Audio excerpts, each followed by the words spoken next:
नमस्कार दोस्तों, डेट है आज की 7 अप्रैल 2022 और स्वागत है आपका एटोएल डिस्कशन में। सबसे पहले तो देखो, बहुत बहुत सॉरी, कल हम नहीं डिस्कस कर सके, एकदम से कहीं जाना पड़ गया और बाद में शाम को करने लगा, तब भी कोई बहुत ज़रूरी काम आ गया। तो या तो देखो हम कल के आर्टिकल्स को आने वाली हमारी जो डिस्कशंस हैं उनमें एडजस्ट कर लेंगे, अदरवाइज़ या फिर संडे को डिस्कस कर लेंगे। आज हमें देखो 3 इश्यूज़ डिस्कस करने हैं। सबसे पहले तो आर्टिकल हम डिस्कस करेंगे सीबीआई से संबंधित, बेसिक्स भी इसमें ऐड करेंगे। दूसरा आर्टिकल हम डिस्कस करेंगे इंडियन एक्सप्रेस का क्लैश ऑफ सिविलाइजेशंस से संबंधित। और तीसरा आर्टिकल फिर से हिंदू का डिस्कस करेंगे, इंडिया ऑस्ट्रेलिया के बीच में जो फ्री ट्रेड एग्रीमेंट साइन हुआ है। ये तो जो आर्टिकल है ना, मिशन वत्सल्य, ये कोई खास बहुत ज़्यादा इंपॉर्टेंट आर्टिकल नहीं है। इसमें एक चीज़ बोली गई है, मतलब पॉइंट एक निकल के आता है। मिशन वत्सल्य में ना जो चाइल्ड से संबंधित स्कीम्स है ना, उनको कन्वर्ज किया गया है। तो 1098 चाइल्ड प्रोटेक्शन की जो हेल्पलाइन है ना, अभी इस पे आप फ़ोन मिलाओगे ना, तो जो एनजीओज़ के लोग हैं ना, वो इस हेल्पलाइन को हैंडल करते हैं सरकार के साथ पार्टिसिपेशन करके, यानी पार्टनरशिप करके। लेकिन अब सरकार का प्लान ये है, 1098 हेल्पलाइन पर पहले फ़ोन उठाए जाएंगे पुलिस के द्वारा, बाद में वो एनजीओज़ को देंगे केस, जैसा उनको ठीक लगेगा। राइटर बोलते हैं, देखो इस स्कीम को चलाने का शुरुआत में जब ये हेल्पलाइन स्टार्ट की गई थी ना, तो मकसद ही ये था ना कि एक तो पुलिस के ऊपर बर्डन काफ़ी ज़्यादा होता है। अब इतने सारी बच्चों को प्रोटेक्शन संबंधित फ़ोन आएंगे तो वो हैंडल नहीं कर सकेंगे, उनका जो डेली कामकाज है वो प्रभावित होगा। बहुत बार बच्चे ऐसे होते हैं जो कई बार ब्लैंक कॉल करते हैं, यानी फ़ोन मिलाएंगे फिर कुछ नहीं बोलेंगे, बाद में उनका डर खुलता है, तब जाके वो डरते डरते बताते हैं कि ऐसा हो रहा है। और बहुत बार ऐसा भी होता है, बच्चे वैसे ही फ़ोन मिला देते हैं कि अकेलापन फील हो रहा है, कुछ कोई मिल नहीं रहा है, तो पुलिस पे ना बर्डन काफ़ी ज़्यादा बढ़ जाएगा। और दूसरी ये चीज़ भी देखो ना, बच्चों को पुलिस से डर लगता है, वो पुलिस से डरते हैं बताने में। तभी तो एनजीओज़ को दिया गया था कि आप इस हेल्पलाइन को हैंडल कीजिए। अब डायरेक्टली पुलिस वाले फ़ोन उठाएंगे तो एफिशिएंसी कम हो जाएगी। चेन्नई में ये एक्सपेरिमेंट किया गया था, लेकिन असफल साबित हुआ, फिर दोबारा से इस हेल्पलाइन को दे दिया गया एनजीओ को। तो बस ये पॉइंट बोला गया है। कोट है आज का नेताजी सुभाष चंद्र बोस का। इन्होंने बोला था, देखो कोई इंडिविजुअल आइडिया के लिए मर सकता है, लेकिन वो आइडिया जो है वो उस इंडिविजुअल की डेथ के बाद फिर से अवतार लेगा हजारों लोगों की लाइफ्स में। समझ रहे हो? तो मतलब आइडिया जो है वो अमर है। हालांकि ये बात जो है काफी नॉर्मल है, बट नेताजी सुभाष चंद्र बोस के हवाले से कहेंगे तो बात का जो वेट है काफी ज्यादा बढ़ जाता है। चलिए डिस्कशन स्टार्ट करते हैं। फर्स्ट इंपॉर्टेंट आर्टिकल सीबीआई से संबंधित है। आप जीएस पेपर सेकंड के इस टॉपिक से आर्टिकल को रिलेट कर सकते हो। क्या कंटेस्ट है? कंटेस्ट देखो ये है, chief justice of India N V. Ramana ने हाल ही में इंडिया की जो इन्वेस्टिगेटिव एजेंसीज है ना, जैसे सीबीआई, इनकी दुर्दशा को लेके अपने कंसर्न्स व्यक्त किए। चीफ जस्टिस ऑफ इंडिया ने कहा, ये जो एजेंसीज है ना, वो एग्जीक्यूटिव यानी सरकार के सामने घुटने टेक देती हैं और इससे जस्टिस जो है वो कॉम्प्रोमाइज हो जाता है। सीबीआई जैसी इन्वेस्टिगेटिव एजेंसीज को सरकार के अनएथिकल प्रेशर को अवॉइड करना चाहिए, मतलब झेलना नहीं चाहिए। उन्होंने इवन ये हिंट भी दिया, अगर कल को investigative agencies for example CBI के मिडिल और सीनियर लेवल के जो इन्वेस्टिगेटर है ना, वो ऑब्जेक्टिविटी और न्यूट्रलिटी से काम नहीं करते हैं, तो उनके खिलाफ कड़ी कार्रवाई भी हो सकती है। इससे पहले कि देखो हम आर्टिकल डिस्कस करना स्टार्ट करें आज का, हम कुछ बेसिक्स डिस्कस कर लेते हैं ताकि कॉम्प्रिहेंसिव ढंग से आर्टिकल आपको समझ में आए। आपको देखो इतना तो पता है, सीबीआई जो है वो देश की प्रीमियर इन्वेस्टिगेटिव एजेंसी है। बहुत बार आपने देखा होगा, कई सारे स्टेट्स में जब कुछ घटना होती है ना, तो मांग उठने लगती है कि केस जो है वो सीबीआई को सौंपा जाए, क्योंकि लोगों को पुलिस पर विश्वास नहीं होता। हालांकि एक तर्क ये भी है, आज के समय में सीबीआई की उतनी रेपुटेशन नहीं है, खास करके जो अपोजिशन रूल्ड स्टेट्स है ना, वो तो सीबीआई पर बिल्कुल भी विश्वास नहीं करते। कौन से डिपार्टमेंट के अंतर्गत आती है CBI? Department of personal, ministry of personal, pension and public grievances. ये जो डिपार्टमेंट है ये देखो डायरेक्टली पीएमओ के अंडर आता है। प्री में ये क्वेश्चन पूछा जा सकता है। और देखो एक खास बात, सीबीआई जो प्रिवेंशन ऑफ करप्शन एक्ट से संबंधित केसेस लेती है ना, उन केसेस में फिर सीबीआई का सुपरविजन किया जाता है सेंट्रल विजिलेंस कमीशन के द्वारा। ये खास बात है। इसके अलावा देखो इंटरपोल जो इंटरनेशनल क्रिमिनल पुलिस ऑर्गेनाइजेशन है, ये विभिन्न देशों की पुलिस के बीच में कोऑपरेशन इस्टेब्लिश करवाती है। तो इंडिया की तरफ से देखो इंटरपोल से डील करने के लिए नोडल एजेंसी सीबीआई ही है, और सीबीआई जो केसेस लेती है ना, उसमें कन्विक्शन रेट है 65 से 70% के बीच में। कन्विक्शन रेट काफी ज्यादा है, इसी वजह से सीबीआई की थोड़ी रिस्पेक्ट है बाकी इन्वेस्टिगेटिव एजेंसीज की अपेक्षाकृत। इसके बाद देखो थोड़ी और बेसिक इंफॉर्मेशन भी है। सीबीआई को इस्टेब्लिश किया गया था 1963 में। यह अपनी पावर लेती है Delhi special police establishment act 1946 से। शुरू में तो इसे इन केसेस के लिए इस्टेब्लिश किया गया था जैसे corruption, serious fraud, social crime, hoarding, black marketing. लेकिन देखो over the period of time CBI को ये सब केसेस भी दिए जाने लगे जैसे assassinations, kidnapping, hijacking, crime committed by extremist. अब अगर हम क्लासिफाई करें सीबीआई के द्वारा कौन कौन से केसेस को टैकल किया जाता है, सबसे पहले है एंटी करप्शन क्राइम्स, करप्शन से संबंधित क्राइम्स। यहां पर देखिए आप, प्रिवेंशन ऑफ करप्शन एक्ट से संबंधित जो केसेस होते हैं ना, सेंट्रल गवर्नमेंट के एम्प्लॉइज या फिर पब्लिक ऑफिशियल्स के अगेंस्ट, तो उनको टैकल किया जाता है सीबीआई के द्वारा। इसके अलावा even public sector undertakings, corporations या फिर बॉडीज जिनका मालिकाना हक गवर्नमेंट ऑफ इंडिया यानी सेंट्रल गवर्नमेंट के पास होता है, तो उन केसेस को टैकल किया जाता है सीबीआई के द्वारा। पुलिस के अगेंस्ट जो केस होते हैं ना, वो सीबीआई के द्वारा नहीं टैकल किए जाते हैं। इसके बाद है इकोनॉमिक क्राइम्स, जैसे देखो fake Indian currency notes, bank frauds, cyber crime, ये सिर्फ एग्जांपल्स हैं। वैसे इकोनॉमिक क्राइम्स और भी जैसे import export, foreign exchange violation, आप समझ गए होंगे। इसके बाद नेक्स्ट है स्पेशल क्राइम्स, जैसे देखो आईपीसी के तहत कोई क्राइम हुआ है, फॉर एग्जांपल मर्डर हुआ है, कायदे से उसकी जांच की जानी चाहिए पुलिस के द्वारा। लेकिन बहुत बार स्टेट गवर्नमेंट ऐसे क्राइम्स को सौंप देती है सीबीआई को। स्टेट गवर्नमेंट्स को लगता है सीबीआई ज्यादा बेहतर ढंग से इस प्रकार के क्राइम्स की जांच करेगी। सबसे लास्ट में है सुमोटो केसेस। अब मान लीजिए प्री में क्वेश्चन पूछ लिया गया, क्या सीबीआई सुमोटो केस ले सकती है, मतलब कहीं पर हमारे देश में क्राइम हुआ है, अपने आप से संज्ञान लेकर क्या सीबीआई पुलिस केस दर्ज कर सकती है? इसका आंसर देखो ये है, सिर्फ यूनियन टेरिटरीज में अगर कोई ऑफेंस हुआ है ना, उसका सुमोटो संज्ञान लिया जा सकता है सीबीआई के द्वारा। सुमोटो मतलब अपने आप से, कोई शिकायत नहीं आई थी सीबीआई के पास, लेकिन अपने आप से ही सीबीआई ने देखा अखबार में और केस दर्ज कर लिया। जैसे बहुत बार पुलिस ऐसा बोलती है ना कि हमने देखा एक वीडियो वायरल हो रहा है और उस वायरल वीडियो के आधार पर हम केस दर्ज कर रहे हैं। अपने आप से ही उन्होंने वायरल वीडियो देखकर केस दर्ज कर लिया, किसी ने शिकायत नहीं की थी। दो बातें जिस पर प्री में क्वेश्चन पूछा जा सकता है। सेंट्रल गवर्नमेंट देखो सीबीआई को ऑथराइज कर सकती है स्टेट में किसी क्राइम की इन्वेस्टिगेशन करने के लिए, लेकिन ये तभी ये पॉसिबल होगा जब कंसर्न स्टेट गवर्नमेंट की कंसेंट मिलती है। स्टेट गवर्नमेंट अगर कंसेंट नहीं देगी ना, फिर इन्वेस्टिगेशन नहीं की जा सकती सीबीआई के द्वारा। लेकिन देखो जुडिशरी की बात अलग है। सुप्रीम कोर्ट और हाई कोर्ट चाहें तो सीबीआई को आदेश दे सकती हैं पूरे देश में कहीं पर भी क्राइम हुआ है उसकी जांच करने के लिए, और इसके लिए स्टेट गवर्नमेंट की कंसेंट की आवश्यकता नहीं है। सेंट्रल गवर्नमेंट जब आदेश देना तब स्टेट गवर्नमेंट के कंसेंट की आवश्यकता है। तो हमने बेसिक्स डिस्कस कर लिए। अब देखो बात करते हैं आर्टिकल की। डीपी कोहली ये सीबीआई के फर्स्ट डायरेक्टर थे। 1963 में सीबीआई बनी थी ना, तो पहले डायरेक्टर ये थे डीपी कोहली। ये देखो इनका कैरेक्टर बहुत ज्यादा क्लीन था। ये फेसलेस थे, फियरलेस थे, मतलब पब्लिक में कम आते थे लेकिन डरते नहीं थे सरकार से बिल्कुल भी। काफी इंटीग्रिटी के साथ इन्होंने काम किया। लेकिन आज के समय में तो आपको पता है सीबीआई की हालत जो है काफी ज्यादा खराब हो चुकी है। इसे पिंजरे में बंद तोता का नाम दिया गया था जुडिशरी के द्वारा, यानी सुप्रीम कोर्ट के द्वारा। गवर्नमेंट चाहे सेंटर में किसी की भी हो, चाहे यूपीए हो या फिर एनडीओ हो या फिर उससे पहले की सरकारें हों, सब पर सीबीआई के मिसयूज का आरोप लगता ही है। 1997 में ना, दिसंबर 1997 में एक फियरलेस जज थे जस्टिस जेएस वर्मा।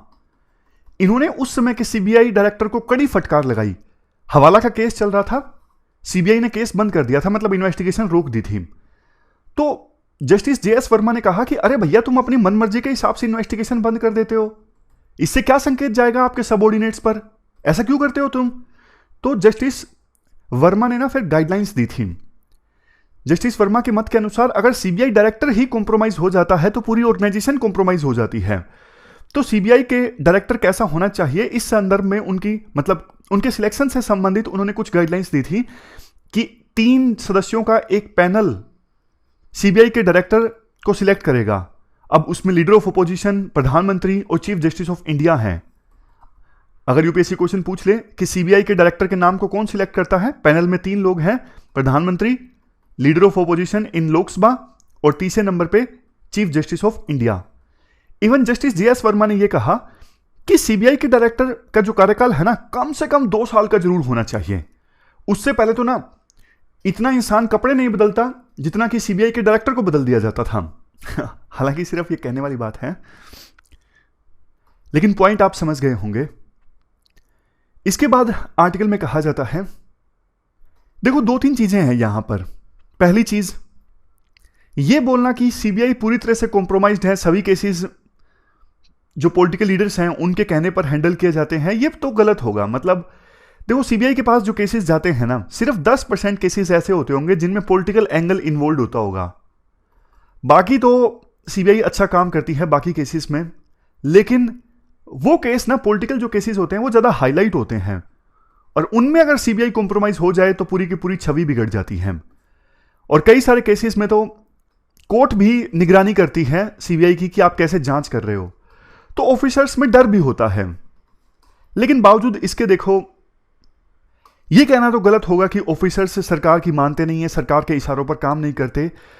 खास करके जो बड़े लेवल पे ऑफिसर्स हैं ना, वो तो सरकार के इशारे पर काम करते हैं, कम से कम पब्लिक को ऐसा ही लगता है। सीबीआई के डायरेक्टर का एग्जांपल देते हैं राइटर। अब देखो सीबीआई का जो डायरेक्टर है वो प्रधानमंत्री को जाके बोल दें कि आपके जूनियर मिनिस्टर ये काम कर रहे हैं, इससे एजेंसी की जो वर्किंग है वो प्रभावित हो रही है, तो 10 बार ये बात बोलेंगे ना सीबीआई डायरेक्टर, पूरी संभावना है 9 बार तो प्रधानमंत्री उनकी बात को अच्छे ढंग से सुनेंगे, उस पर एक्ट करेंगे। अगर सीबीआई के डायरेक्टर रैशनली और लॉजिकली अपनी बात प्रधानमंत्री के सामने रख पाते हैं। लेकिन डर इतना ज्यादा होता है सीबीआई डायरेक्टर्स में कि वो प्रधानमंत्री के सामने जाके कुछ बोलते ही नहीं हैं। लेकिन देखो अगर वो बोल देना अपनी बात लॉजिकली और रैशनली, प्रधानमंत्री सुनेंगे, और इससे क्या होगा, एक सिग्नल जाएगा ना सिर्फ सीबीआई में जो मिडिल लेवल के ऑफिसर्स है कि देखो हमारा डायरेक्टर ही इतना ज्यादा ऑनेस्ट है, इंटीग्रिटी वाला है, प्रधानमंत्री को जाके अपनी बात बोल सकता है, तो उन पर एक मोरल प्रेशर आता है अच्छे से काम करने के लिए और पॉलिटिकल लीडर से ना डरने के लिए। जैसे देखो ई श्रीधरन का एग्जांपल है, हम एथिक्स में देते हैं, वो उन्होंने मेट्रो को लीड किया। दिल्ली मेट्रो का जो प्रोजेक्ट है ना, बहुत अच्छे ढंग से इंप्लीमेंट हुआ है। मतलब हमें प्राउड महसूस होना चाहिए कितना अच्छे ढंग से दिल्ली मेट्रो काम कर रही है, और इसके लिए ना बहुत बढ़िया श्रेय जाता है ई श्रीधरन को। उन्होंने समय से पहले प्रोजेक्ट्स को कंप्लीट करके दिखाया। उन्होंने शुरुआत से ही ऐसी पॉलिसी रखी, no interference of political leaders की, तो ना धीरे धीरे वो जो वैल्यूज हैं वो नर्चर हो गई दिल्ली मेट्रो के बाकी ऑफिसर्स में भी। ऑर्गेनाइजेशन का देखो लीडर अगर वैल्यू वाला है ना, इंटीग्रिटी वाला है, फियरलेस है, तो उसका डायरेक्ट इंपैक्ट देखने को मिलता है उस ऑर्गेनाइजेशन के सबऑर्डिनेट्स पर भी, यानी मिडिल और जो नीचे के लेवल पे ऑफिसर्स हैं उन पर भी। तो कुल मिला के अब देखो हम चैलेंजेस समराइज कर देते हैं, आर्टिकल लंबा होता जा रहा है। चैलेंजेस क्या क्या हैं? एक्सेसिव पॉलिटिकल इंटरफेरेंस की पहला चैलेंज है, बहुत ज्यादा पॉलिटिकल इंटरफेरेंस होती है, इन्वेस्टिगेशन लंबी खिंच जाती है, काफी डिले हो जाता है, क्रेडिबिलिटी काफी ज्यादा लूज की है सीबीआई ने पिछले कुछ सालों में, अकाउंटेबिलिटी नहीं है, राइट टू इंफॉर्मेशन एक्ट के अंतर्गत सीबीआई आती नहीं है, इनसे कोई जवाब मांगा जाए तो देते नहीं है क्योंकि एग्जम्पशन है ना, मतलब आरटीआई लागू ही नहीं होती इन पर। नेक्स्ट है acute shortage of personal, deputation पे जाते हैं सीबीआई में। हालांकि जो एसएससी का एग्जाम होता है ना सीजीएल का, उसमें सीबीआई के लिए भी रिक्रूटमेंट की जाती है सब इंस्पेक्टर्स की, लेकिन बहुत कम की जाती है। ज्यादातर जो ऑफिसर्स होते हैं सीबीआई में वो डेपुटेशन पर जाते हैं। नेक्स्ट है लिमिटेड पावर्स, स्टेट गवर्नमेंट की कंसेंट चाहिए जांच करने के लिए, इस वजह से उनकी पावर काफी ज्यादा लिमिटेड हो जाती है। नेक्स्ट है रिस्ट्रिक्टेड एक्सेस, अगर देखो जॉइंट सेक्रेटरी या फिर उससे बड़े लेवल के सेंट्रल गवर्नमेंट के ऑफिसर की जांच करनी है ना, तो इसके लिए आपको सेंट्रल गवर्नमेंट से प्रायर अप्रूवल लेना पड़ता है। अब बहुत बार सेंट्रल गवर्नमेंट अप्रूवल देती नहीं है क्योंकि जॉइंट सेक्रेटरी या फिर उससे बड़े लेवल के कई ऑफिसर उनके चहेते होते हैं, तो अपने चहेते ऑफिसर्स को बचाने के लिए सेंट्रल गवर्नमेंट सीबीआई को अप्रूवल देती ही नहीं है। तो ये चैलेंजेस हैं। अब बात करते हैं सजेशंस की। सबसे पहला सजेशन तो ये है, देखो अभी चीफ जस्टिस ऑफ इंडिया ने तो ये सजेशन दिया था कि एक बड़ी अम्ब्रेला ऑर्गेनाइजेशन स्टैब्लिश कर दी जाए, जिसको लेके हमने आर्टिकल भी डिस्कस किया था। उस बड़ी अम्ब्रेला ऑर्गेनाइजेशन के अंतर्गत सारी इन्वेस्टिगेशन एजेंसीज आ जाएं, जैसे ईडी है, सीरियस फ्रॉड इन्वेस्टिगेशन एजेंसी है, वो सारी आ जाएं। लेकिन राइटर कहते हैं मैं तो उस आइडिया से इत्तेफाक नहीं रखता हूं, मुझे तो वो आइडिया पसंद नहीं है, क्योंकि उसमें ईगो क्लैश हो जाएगा, काफी ज्यादा कोऑर्डिनेशन की दिक्कत आ जाएगी। लेकिन कुछ अलग से सजेशंस हम डिस्कस करें। सबसे पहले तो ना सीबीआई को आप ऑटोनॉमी दो, गवर्नमेंट के कंट्रोल से इसे बाहर कर दो। जब तक देखो गवर्नमेंट का कंट्रोल रहेगा ट्रांसफर को लेके या फिर पोस्टिंग को लेके, तब तक सीबीआई जो है कॉम्प्रोमाइज्ड रहेगी। नेक्स्ट, अभी देखो ये दिल्ली पुलिस एस्टैब्लिशमेंट एक्ट 1946 से पावर लेती है, लेकिन इसके लिए ना सीबीआई के लिए अलग से एक कानून बना देना चाहिए, जैसे कैग के लिए इलेक्शन कमीशन, इनका ना प्रोविजन है संविधान में ही, इस वजह से थोड़ा ज्यादा इंडिपेंडेंट होकर ये काम करते हैं। तो उसी वजह से ना संविधान में प्रोविजन किया जा सकता है या फिर अलग से कानून बनाया जा सकता है, कम से कम आप संविधान को अमेंड ना करो तो। इसके बाद नेक्स्ट है, डिपार्टमेंट रिलेटेड स्टैंडिंग कमेटी ने ना अपनी 24th रिपोर्ट में कुछ रिकमेंडेशंस दी थी, जैसे ह्यूमन रिसोर्स को मजबूत कर दो, सीबीआई की स्ट्रेंथ को इंक्रीज करके, अच्छा इंफ्रास्ट्रक्चर प्रोवाइड करने के लिए थोड़ी इन्वेस्टमेंट दो, थोड़ा इनको पैसा दे दो। इसके बाद नेक्स्ट, फाइनेंशियल रिसोर्सेज इंक्रीज कर दो, सेम पॉइंट है। ज़्यादा पावर्स दे दो, नेक्स्ट पॉइंट है। इन्वेस्टिगेशन करने के लिए हमने डिसएडवांटेज में यानी चैलेंज में डिस्कस किया था कि सीबीआई के पास लिमिटेड पावर्स होती हैं। सबसे लास्ट में सेकंड एआरसी को भी आप यहाँ पे कोट कर सकते हो। आंसर्स में देखो ये जो कमीशन है ना, जैसे पूंछी कमीशन है, सरकारिया कमीशन है, सेकंड एआरसी रिपोर्ट है, खास करके जीएस पेपर 2 में इन सबको कोट करोगे ना तो काफ़ी वैल्यू एडिशन हो जाता है। तो इनकी पॉइंट्स आप हमेशा याद रखिएगा। और भी जैसे एक कमेटी गठित की गई थी, national committee to review the constitution, 2001 के आसपास उसकी रिपोर्ट आई थी ना, उसको भी आप कोट कर सकते हो।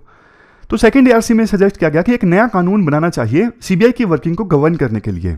तो ये पूरा आर्टिकल हमने डिस्कस किया सीबीआई की वर्किंग से संबंधित। चलते हैं आगे। इसके बाद देखो अगला जो आर्टिकल है ना, वो क्लैश ऑफ सिविलाइजेशंस से संबंधित है। आप जीएस पेपर 2 के इस टॉपिक से आर्टिकल को रिलेट कर सकते हो। इससे पहले कि हम आगे बढ़े, क्लैश ऑफ सिविलाइजेशन की थ्योरी क्या है उसको हम एक बार देख लेते हैं। सैमुअल पी हंटिंगटन ने ये थ्योरी दी थी। सैमुअल पी हंटिंगटन कहते हैं, शुरुआत में देखो कन्फ्लिक्ट्स कैसे हुआ करते थे।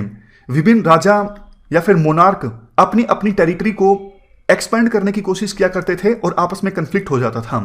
इसके बाद फ्रेंच रेवोल्यूशन से लेके फर्स्ट वर्ल्ड वॉर तक विभिन्न नेशंस के बीच कन्फ्लिक्ट रहा। विभिन्न नेशंस के बीच, जैसे फ्रांस और जर्मनी के बीच, ब्रिटेन और फ्रांस के बीच, इस प्रकार से विभिन्न नेशंस के बीच कन्फ्लिक्ट रहा फ्रेंच रेवोल्यूशन से लेके फर्स्ट वर्ल्ड वॉर के बीच। और उसके बाद क्या हुआ, उसके बाद देखो सेकेंड वर्ल्ड वॉर के बाद और यूएसएसआर के डिसइंटीग्रेशन होने तक दो आइडियोलॉजीज के बीच कन्फ्लिक्ट देखने को मिलता है।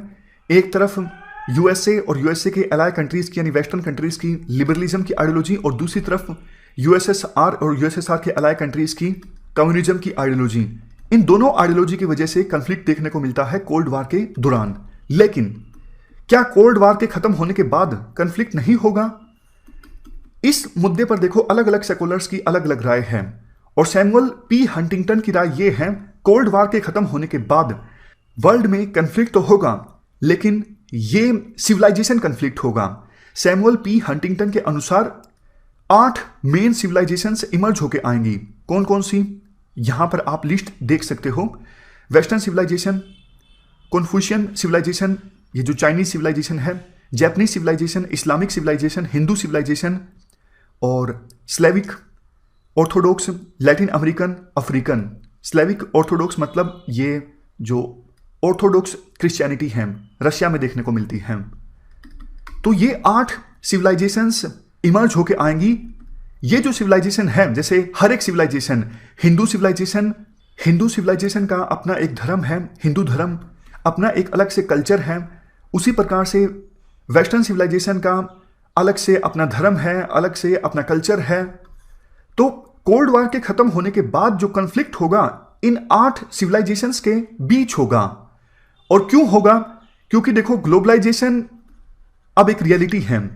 जैसे जैसे ग्लोबलाइजेशन आगे बढ़ता जाएगा तो सभी को अपनी पता लगता रहेगा, अपनी आइडेंटिटी का और ज़्यादा एहसास होता रहेगा कि मैं कौन सी सिविलाइजेशन से हूं।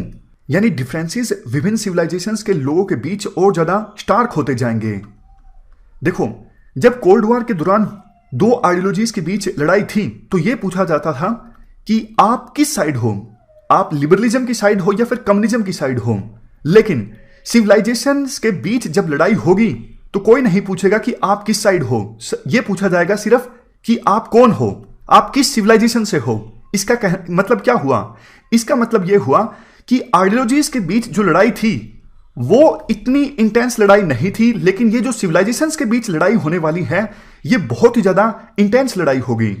इसके अलावा और भी काफी कुछ बोलते हैं सैमुअल पी हंटिंगटन अपनी बुक क्लैश ऑफ सिविलाइजेशंस में। जैसे सिविलाइजेशंस के बीच लड़ाई मैक्रो लेवल पे भी होगी, माइक्रो लेवल पे भी होगी। लेकिन देखो, इनकी थ्योरी के बहुत सारे क्रिटिसिज्म भी हैं। सैमुअल पी हंटिंगटन ये बोलते हैं सिविलाइजेशंस जो ये 8 हैं इनको रिप्रेजेंट करने के लिए कोर स्टेट्स होंगे। जैसे हिंदू सिविलाइजेशन को रिप्रेजेंट किसके द्वारा किया जाएगा? इंडिया के द्वारा। ईस्टर्न ऑर्थोडॉक्स सिविलाइजेशन को रिप्रेजेंट कौन सा स्टेट करेगा? रशिया। और कॉन्फ्यूशियन सिविलाइजेशन के लिए भी कोर स्टेट कौन सा होगा? चाइना। जापानीज सिविलाइजेशन के लिए कौन सा? जापान। तो सैमुअल पी हंटिंगटन के कहने का मतलब यह था कि हर एक सिविलाइजेशन को रिप्रेजेंट करने के लिए एक कोर स्टेट होगा। लेकिन आप बताइए, आप मिडिल ईस्ट में देख लीजिए, क्या इस्लामिक सिविलाइजेशन को कोई एक देश रिप्रेजेंट करता है? नहीं करता है। वहां पर तो सऊदी अरेबिया और ईरान दोनों इस्लामिक कंट्रीज, लेकिन दोनों एक दूसरे के धुर विरोधी हैं। शिया सेक्ट को रिप्रेजेंट किया जाता है ईरान के द्वारा और सुन्नी सेक्ट को रिप्रेजेंट किया जाता है सऊदी अरेबिया के द्वारा। क्रिटिसिज्म एक ये भी है कि देखो, ग्लोबलाइजेशन के कारण अब अलग अलग सिविलाइजेशन ने दूसरी सिविलाइजेशन की बहुत सारी वैल्यूज को अडोप्ट किया है। जैसे देखो, हमारे देश में आपको पता है काफी सारी वेस्टर्न वैल्यूज को अडोप्ट किया गया है। उसी प्रकार से वेस्टर्न कंट्रीज में भी हिंदू सिविलाइजेशन और दूसरे सिविलाइजेशन से संबंधित वैल्यूज को अडोप्ट किया गया है। तो विभिन्न सिविलाइजेशंस के बीच कंफ्लिक्ट होगा ऐसी संभावना नहीं है। ये उन लोगों के द्वारा बोला जाता है जो क्रिटिसाइज करते हैं सैमुअल पी हंटिंगटन की क्लैश ऑफ सिविलाइजेशंस की थ्योरी को। ये थ्योरी देखो हमने थोड़ी सी इसलिए डिस्कस की क्योंकि ऐसे में आप इस थ्योरी को कोट कर सकते हो। और जैसे ही न्यूजीलैंड में गनमैन ने अटैक किया, कुछ लोग इसको क्लैश ऑफ सिविलाइजेशंस की थ्योरी से जोड़ के देखने लगे। उन्होंने कहा कि सैमुअल पी हंटिंगटन ने जो कुछ कहा था 1990 के बाद वो सब कुछ धीरे धीरे सही साबित हो रहा है। यानी विभिन्न सिविलाइजेशंस के बीच अब कन्फ्लिक्ट देखने को मिला है। आगे आगे वेस्टर्न सिविलाइजेशन का जो कन्फ्लिक्ट है वो बढ़ेगा दूसरी सिविलाइजेशंस के साथ। लेकिन दूसरी तरफ ऐसे सेकुलर्स और ऐसे एक्सपर्ट्स भी हैं जो कहते हैं आप एक टेररिस्ट एक्ट की वजह से क्लैश ऑफ सिविलाइजेशंस को कैसे जस्टिफाई कर सकते हो। वेस्टर्न कंट्रीज ने भी इस टेररिज्म के एक्ट को पूरी तरह से क्रिटिसाइज किया है। तो आप उन लोगों के कारण जो सिर्फ फ्रिंज एलिमेंट्स हैं, उन लोगों के कारण क्लैश ऑफ सिविलाइजेशंस की थ्योरी को जस्टिफाई नहीं कर सकते। तो ये तो देखो, हमने क्लैश ऑफ सिविलाइजेशन की जो थ्योरी है उसके बेसिक्स डिस्कस कर लिए। अब आते हैं आज के आर्टिकल की तरफ। देखो, सैमुअल पी हंटिंगटन ने तो ये कहा था चाइना और इस्लामिक सिविलाइजेशन के बीच अलायंस देखने को मिल सकता है। ईरान चाइना के रिलेशंस अच्छे हैं, मतलब ज़्यादातर इस्लामिक कंट्रीज के रिलेशंस ना चाइना के साथ अच्छे हैं, पाकिस्तान के भी अच्छे हैं। तो सैमुअल पी हंटिंगटन की बात जो है वो इस संदर्भ में थोड़ी ठीक साबित होती दिखाई दे रही है, हालांकि आगे आगे पता लगेगा। सैमुअल पी हंटिंगटन ने रशिया और इंडिया को, इंडिया मतलब हिंदू कल्चर और रशिया मतलब ऑर्थोडॉक्स कल्चर, इनको ना स्विंग सिविलाइजेशन बताया था। ये कहीं पर भी स्विंग हो सकती हैं। जैसे इंडिया का वेस्ट के साथ भी अलायंस देखने को मिल सकता है, दूसरे के साथ भी अलायंस देखने को मिलता है, उसी प्रकार से रशिया के साथ। वेस्ट ने गलती पता क्या की है? अब जैसे देखो, जिस हिसाब से चाइना का इमरजेंस हो रहा है ना, तो वेस्ट की कोशिश ये होनी चाहिए थी कि चाइना को कंटेन करना और चाइना और रशिया का जो अलायंस है इसे तोड़ना। बट वेस्ट को समझ नहीं आता, मतलब वेस्टर्न कंट्रीज का जो नेचर है ना, बिहेवियर है, वो इस प्रकार का है कि रशिया जो है वो और ज्यादा चाइना के बाहों में जाता जा रहा है। आप देख लीजिए, रशिया वेस्ट के लिए चुनौती नहीं था 1990 के बाद से, क्योंकि यूएसएसआर का डिसइंटीग्रेशन हो चुका था। आज के समय में देखो, पावर के सामने, यूएसए के सामने रशिया का कोई अता पता ही नहीं है। हर एक क्षेत्र में, इकोनॉमी के क्षेत्र में, मिलिट्री के क्षेत्र में रशिया कहीं नहीं ठहरता यूएसए के सामने।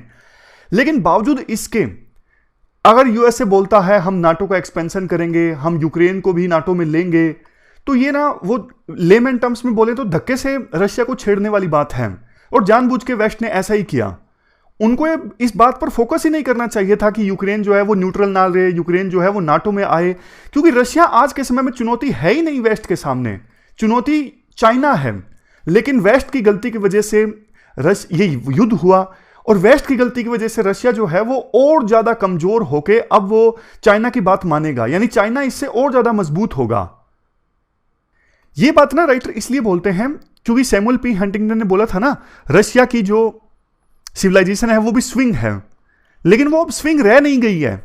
वेस्ट के नेचर की वजह से, यानी जो ये यूएसए और यूएसए के अलाइ कंट्रीज कर रहे हैं ना, उसकी वजह से रशिया पूरी तरह से चाइना की तरफ गया है और आगे भी जाएगा अगर ऐसा ही बिहेवियर रहता है वेस्ट का। लेकिन इंडिया ने एज ए स्विंग सिविलाइजेशन अपनी जो इमेज है ना वो बरकरार रखी है। जैसे आपने देखा, वेस्टर्न कंट्रीज ने इंडिया के ऊपर प्रेशर डालने की कोशिश की कि आप रशिया को क्रिटिसाइज कीजिए, यूएन में रशिया के खिलाफ वोट दीजिए, लेकिन इंडिया ने ऐसा नहीं किया। मतलब इंडिया की जो छवि है ना एज ए स्विंग सिविलाइजेशन, वो अभी भी बरकरार है।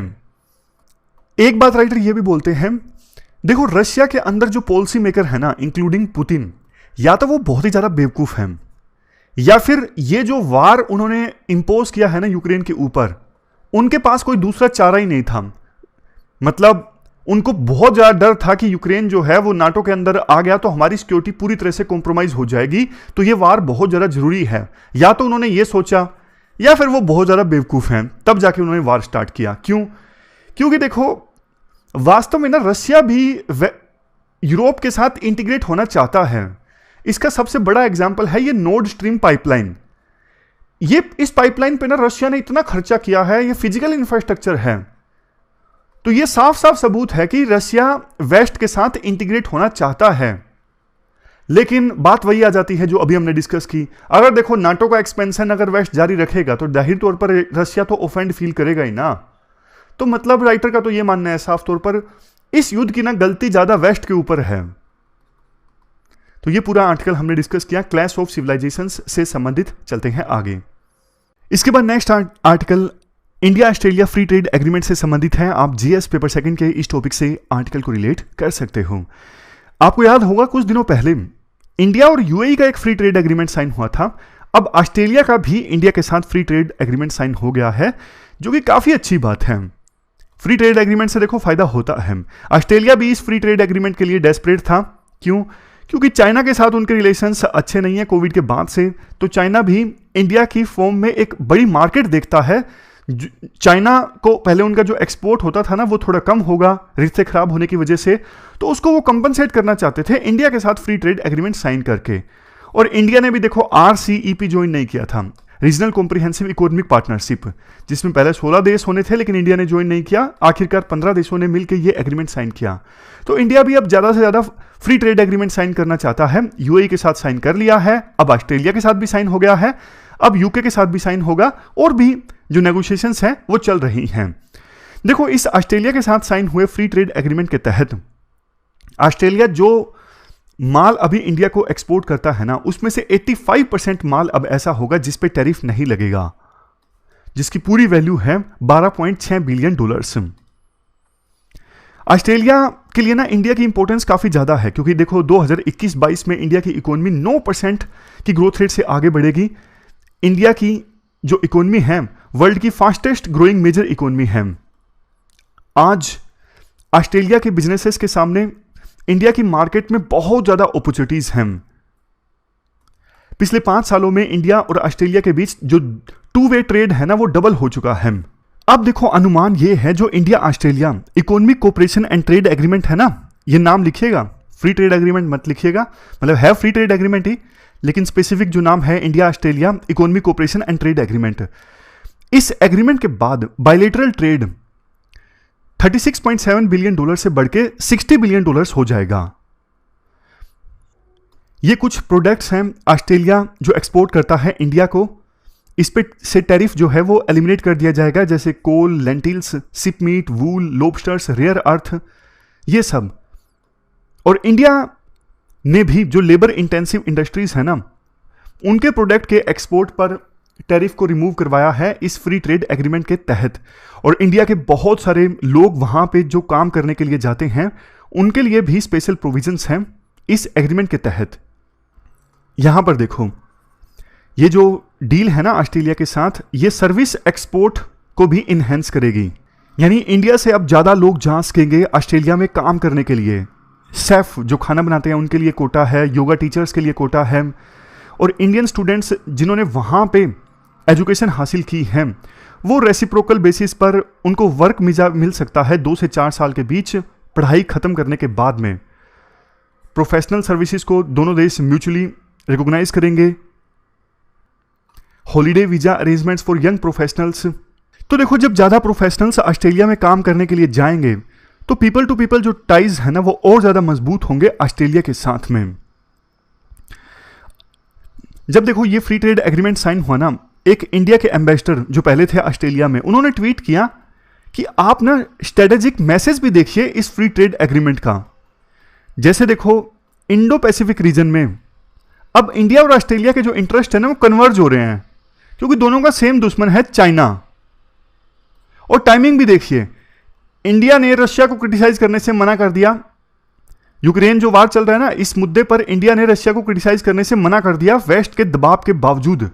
और ऑस्ट्रेलिया जो है वो वेस्ट में ही तो आता है, तो ऑस्ट्रेलिया जो है इंडिया के साथ ऐसी सिचुएशन में फ्री ट्रेड एग्रीमेंट कर रहा है जब इंडिया के ऊपर काफी प्रेशर है।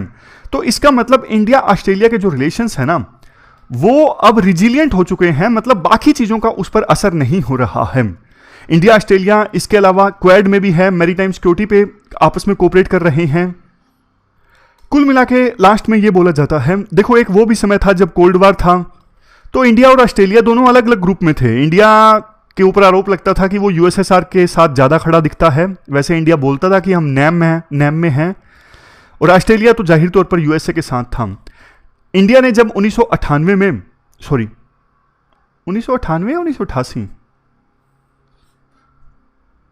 1998 होना चाहिए ना, 1998 में जब इंडिया ने न्यूक्लियर टेस्ट किया था ना, तो ऑस्ट्रेलिया ने इंडिया के ऊपर सैंक्शंस लगाए थे, यूएसए ने भी लगाए थे। और यूएसए का कहना, ये सब देश तो मानते ही हैं जो यूएसए के चेले हैं, यानी यूएसए के एलाइज हैं।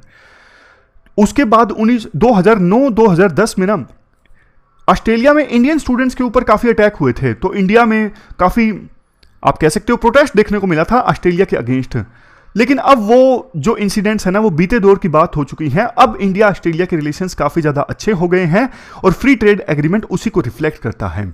तो ये पूरा आर्टिकल हमने डिस्कस किया इंडिया ऑस्ट्रेलिया रिलेशनशिप से संबंधित। हमारी आज की इस डिस्कशन में इतना ही है। Thank you very much for discussion.